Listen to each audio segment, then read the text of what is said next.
Et salut à tous et bienvenue dans l'atelier de Wandy. Aujourd'hui nous allons parler couture et nous allons nous confectionner la tenue du mois de novembre issue du livre Ma garde-robe à coudre pour toute l'année par l'atelier Charlotte Ozo. Alors ce mois-ci, notre tenue à coudre est un manteau et une robe. Alors c'est un sacré défi qui nous attend, mais je suis prête à le relever avec vous. Alors pour rappel, cela fait 6 mois que je me suis mise sérieusement à la couture, donc je peux pas encore vous faire un vrai pas à pas car j'ai pas encore l'expérience, mais je vais tenter de vous partager au mieux ce que j'ai pu réaliser. Alors commençons par la robe. Alors d'aspect, elle est très simple, il s'agit du coup d'une robe manche 3/4, dont la touche particulière est d'avoir des rubans aux manches, c'est celle que je porte sur moi. Alors j'ai donc décidé de choisir un tissu plutôt coloré et d'utiliser du ruban pailleté, et c'est parti pour la découpe. Alors cette découpe est pour moi un vrai plaisir, vu qu'on se retrouve avec très peu de pièces, c'est-à-dire un devant qui est le même modèle pour faire le dos, et on a juste nos deux manches et la bande d'encolure. Pour commencer la couture de cette robe, on doit directement commencer par les rubans que l'on fixe à l'intérieur ainsi qu'à l'extérieur de chaque manche, selon les repères du patron. Puis ensuite, on va assembler le devant et le dos par les épaules. Et on va reprendre la technique du mois dernier que l'on avait vu avec le sweat. Et nous allons coudre notre manche au niveau des encolures de la pièce du devant et du derrière en suivant les repères. Ça fait un genre de T, devant, derrière et manche. Et on referme en partant des côtés et en remontant jusqu'aux manches. On passe déjà à la bande d'encolure que l'on a repliée sur elle-même et que l'on assemble au col en suivant les repères, tout en tirant un petit peu sur le tissu pendant qu'on fait la piqûre pour pouvoir bien faire le tour. On surpique en plaçant les marges de couture vers le bas et c'est déjà le moment de passer à l'ourlet de la robe. On suit la technique du livre et voilà, notre robe est terminée. Alors déjà que je trouvais que le mois dernier le sweat avait été très simple à faire, là ça l'est d'autant plus, et cette robe est un must-have à posséder dans sa garde-robe. Elle est très bien pensée, les patrons sont nickel, il n'y a rien à dire, je suis très contente. Les rubans, c'est peut-être même un peu de trop, on peut largement s'en passer, mais ça apporte une petite touche festive assez sympa. Et je comprends, ceci dit, pourquoi cette réalisation est très simple, parce que celle qui suit, c'est pas la même histoire. Va falloir se retrousser les manches pour le manteau.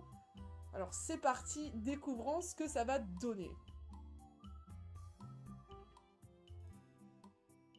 Alors le manteau que nous avons à faire pour cette tenue va nous permettre d'apprendre à poser une doublure. Pour ce qui est de la découpe des pièces, nous avons cette fois beaucoup de pièces pour le tissu extérieur, et nous en avons également pour la doublure. Je vous passe les détails, il y en a trop, rien que ça m'a largement pris 1 heure pour tout découper. Alors je vais vous expliquer grossièrement comment ça s'est passé, car il y a vraiment beaucoup d'étapes. Alors tout d'abord, il faut monter nos 2 pièces de devant, puis les assembler au dos en faisant attention aux martingales, ou martingales, je sais pas comment ça se dit, qui sont grosso modo les pièces qui se retrouvent au dos du manteau et qui permettent de cintrer un peu le manteau. Alors on fait attention avec ça de bien dégarnir les angles avant de tout retourner sur l'endroit.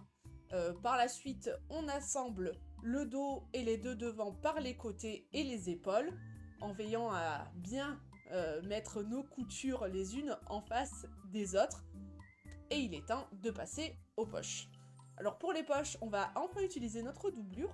On assemble notre tissu extérieur avec notre doublure en laissant une petite ouverture qui va nous permettre de retourner tout ceci sur l'endroit. On suit les instructions, on dégarnit les angles et on obtient notre poche que l'on va pouvoir fixer directement sur nos devants en s'aidant des repères.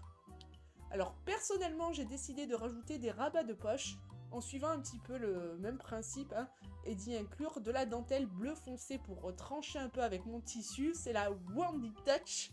Et ouais, ça casse aussi l'effet blouse d'hôpital en apportant une petite touche de glamour. On passe aux parmentures d'encolure.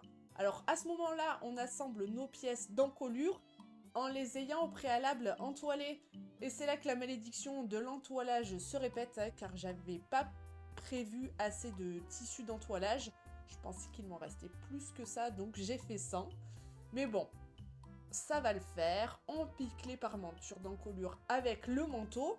Et une fois ça fait, on surpique tout autour pour maintenir le tout. Hein. On passe aux manches. Alors, on va commencer par refermer les manches et les parmentures de manches, hein, l'une à l'autre. Puis, on va fixer nos manches au corps du manteau. Maintenant, on assemble les parmentures du bas au manteau, que l'on va ensuite coudre au corps du manteau. Alors, tout ceci a l'air un peu compliqué à expliquer et à entendre, j'imagine. Il y a vraiment plein d'étapes. Mais heureusement, le livre est bien fait. Hein. Y a pas mal d'images qui nous permettent de réaliser cela. Alors c'est un peu complexe, hein, mais ça le fait.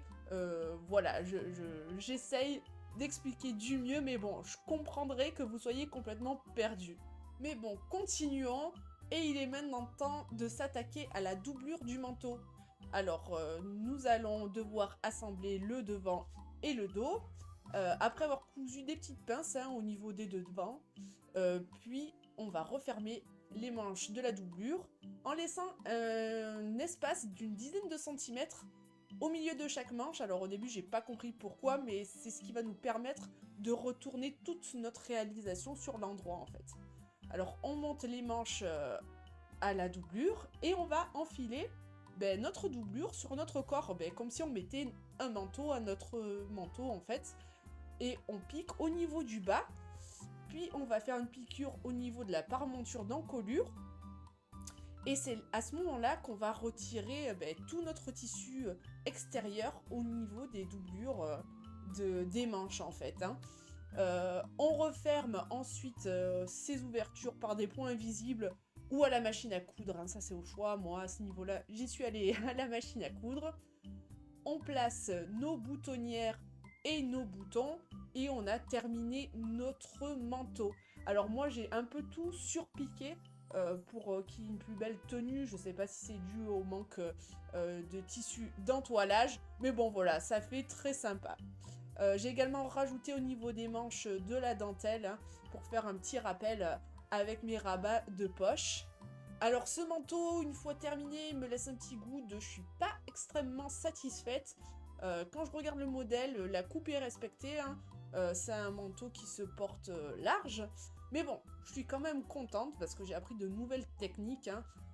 Et voilà, bon, pour le patron, c'est plus une question de goût finalement. Mais voilà, la tenue de novembre est terminée et nous pouvons voir le résultat. Alors j'ai très hâte de m'attaquer à la tenue du mois de décembre hein, en essayant de pas trop prendre du retard cette fois-ci pour la réalisation.